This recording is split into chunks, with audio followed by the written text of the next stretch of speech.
Hey, this is Nikki. Welcome back to my channel. Today's video will be on how I created my Milk Bath nails. Don't forget to like, comment, and subscribe, and follow me on social media, Instagram and Twitter at 2_nails by Nikki, and Facebook at ATL Nails.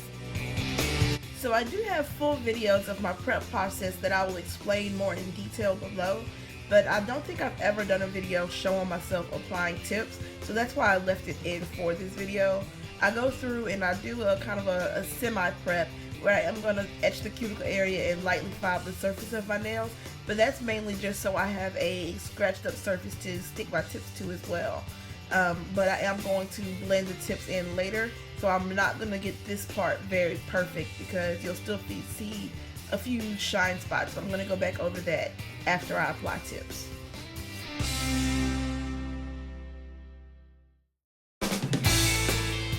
So like I said, I very rarely apply tips, so you see my box is a little skimpy.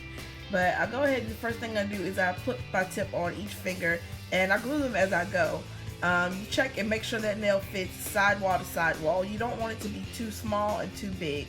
If it's too small, it's going to pinch that nail and that may be uncomfortable for your client, and it may cause it to like lift off a little bit later if it's too big and it's pinched down on that nail.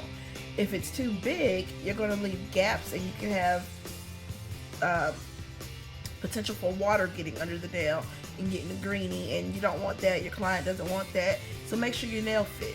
And like that one, it didn't seem like it fit well enough for me, so I was starting to file the sides to make it a little bit smaller to fit that finger.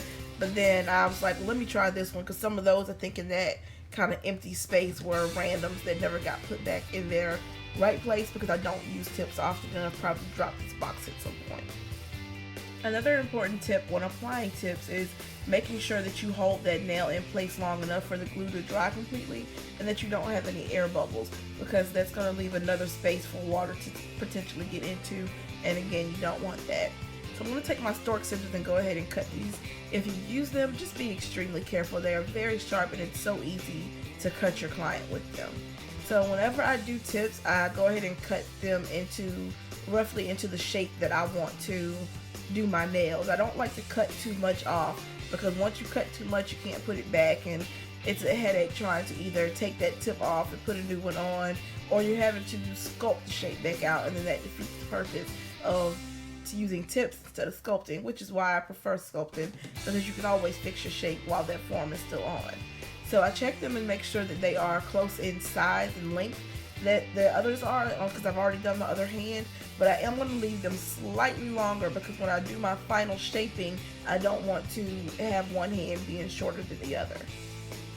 Before I apply acrylic, I also go ahead and shape my tips and blend them, because that's going to leave less product that I have to waste on nail that I'm going to file away if it's already in the shape that I want.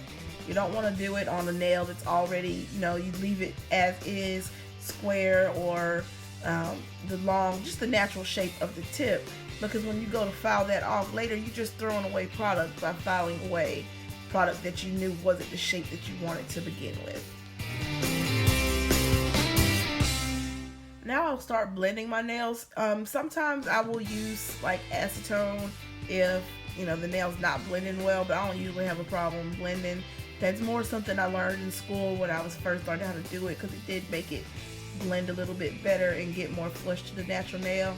But in this instance, I don't care if they're not completely flush, because I'm covering it all the way up, and these will be off in probably 2 weeks so I can record another video.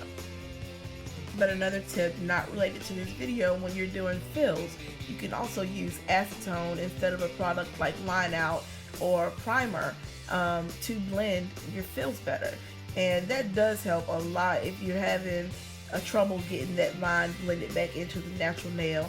You won't have to do so much filing to where you're damaging the natural nail by filing into it. So the colors that I'm going to be using are Valentino Soft Touch, and this one in the jar on the right, I actually made that one a long time ago, like that milky color. So it was already a milky white, and I added even more clear to make it more translucent, because I'm going to do the Valentino Soft Touch as my base, and then I'm going to use that milky white almost as my clear cap, so that I can have a milky wash over the nails, but I still want it to be very sheer while being milky. And then I will cap them in the Valentino Crystal Clear as well, because I don't want to file away a lot of my milky wash that I'm going to put over the nails, and I don't want to have to put so much of the milky wash that it makes the nail bulky and too opaque. So I know the color scheme that I'm going for, so I go ahead and go through and pick out all the flowers and leaves and pieces that I want, and I try to get them cut into the shapes and just little pieces that I know I'm going to want to stick here and there. So I do start out by using, like I said, the Valentino Soft Touch as a base, and you can't see that finger, but I'm going to move up for the next one. And I put that base down and I start sticking flowers into that base while it's still wet. And I go over that with the milky wash because I do want it to kind of look like milk is, washing over it. The Valentino Soft Touch is a really milky sheer color as well. So if I feel like my milky wash is not opaque enough, or I didn't cover my tip well enough in the beginning, I will use a little bit of the Soft Touch to go over it again and give it a more opaque milky wash, because there are some areas that I am going to want to look more like the flower is, sinking down into the milk a little bit more.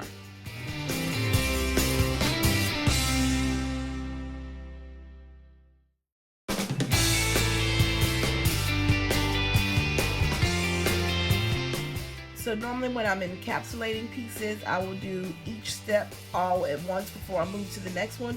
So I'll do all of my base layer, I'll stick all of my pieces in with glue or a little bit of acrylic, whatever I'm going to use, and then I will cap all of them.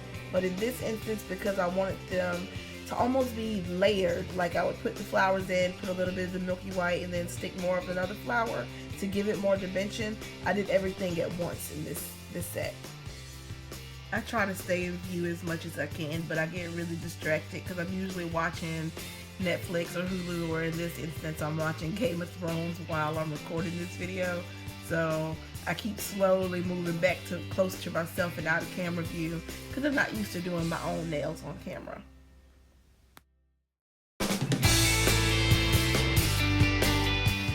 So my inspiration for this set was basically, if you're on my personal Facebook page, which I know many of you are not, I have been seeing so many adorable maternity photo shoots in milk baths, and I do kind of like the random placement of things, but I wanted to stick with just a soft color scheme like I see a lot of those do. And I've seen so many people do milk bath nails, and I was like, that's probably why I've been so obsessed with these maternity photo shoots, because I need to do them on a nail. So I had to go ahead and do my own that way because I absolutely loved it. And I don't plan on having a maternity shoot anytime soon. This is the closest I'm going to get.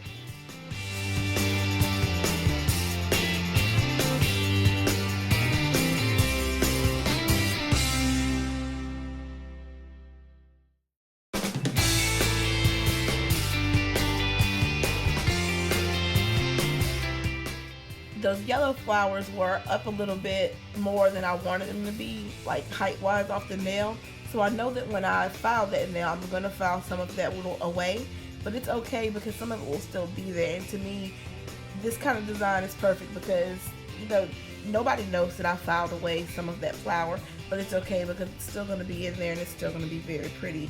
And not much of it is going to come off, just the one or two pieces that may be sticking through the clear.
So on these last two nails, I got a little bit distracted because it's at a really good part at the end of the episode. So this one ended up a little bit thicker than I wanted it to be because I was distracted and I was trying to cover that purple flower more. And I got a little bit more monomer on the skin than you would normally like to for a client. So just be mindful of that when working on clients, that you don't want the monomer to touch the skin really at all, but it's on myself, so I wasn't too worried about it. But overexposure to the monomer can cause contact dermatitis. So for clients, you don't want to get the monomer on the skin that I've gotten on myself. And I normally don't get it on myself like that, but like I said, I'm trying to stay in view. My hand is usually much closer to me when I'm doing my own nails.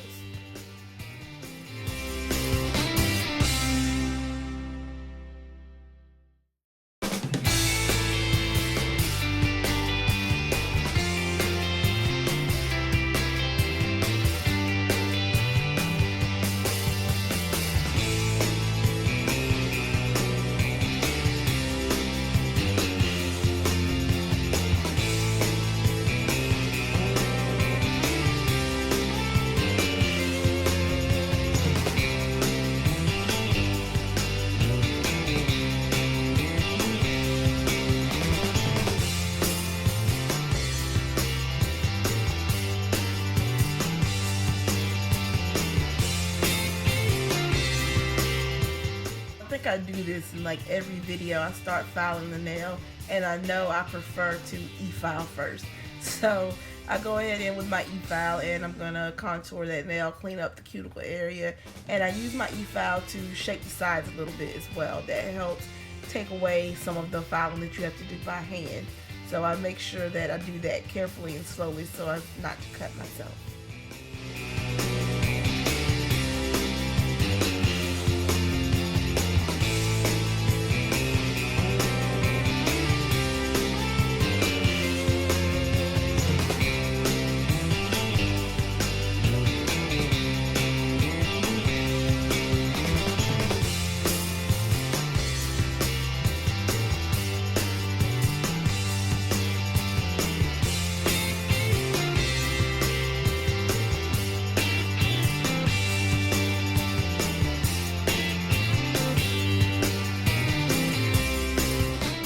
When I start my hand filing, I like to start with the sides and then I go over my cuticle area and do a surface filing to make sure the nail is nice and flush with the cuticle and nothing is sticking up, no lumps and bumps. That's why I go over my surface with the hand file after. I really just appreciate a hand file nail better than an e-file one that gets it nice, but it's just nothing's better than a hand file finish to me. And I like to go over the tip of my nail in an up and down motion rather than a side to side. I feel like you get a better shaping and a more crisp shape that way. And when I'm filing my sides, I like to make sure I get my file right up against that side of that nail, and if I need to, I'll push the skin down a little bit, but I try to keep my file up, straight upright instead of curved or bent down. And I will go under the nail as well to make sure that I don't have anything sticking out. You can see right there where I pushed the little skin back to make sure I was getting that side nice and sharp. If you're doing this on a client, I would recommend scoring your files because you don't want to cut a client. I'm a little bit more, I guess, aggressive is the word to use on myself because I feel what's happening and I know I'm not hurting myself. But I have to tell my clients all the time, if something is uncomfortable, tell me because I can't feel it. I can only do my best not to make sure that I'm not hurting you, but don't sit there uncomfortable if something doesn't feel right to you. Speak up because I can't feel what you feel.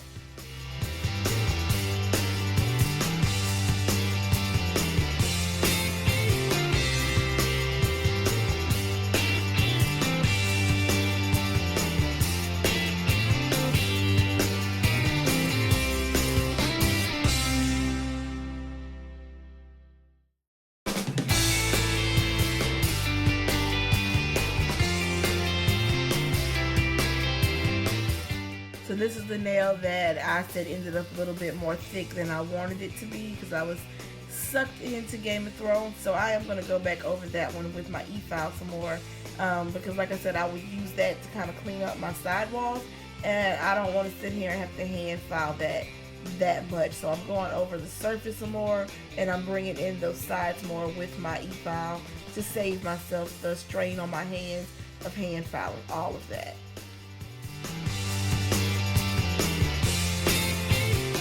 After this, I'm just going to get all my nails buffed, and I'm going to top with my BioC Gel Matte Top Coat. I hope you enjoyed this video. If you have any questions or comments, leave them below. Again, don't forget to subscribe to my channel, like this video, follow me on social media, and turn on alerts so you're the first to know when I post new content. Thanks for watching.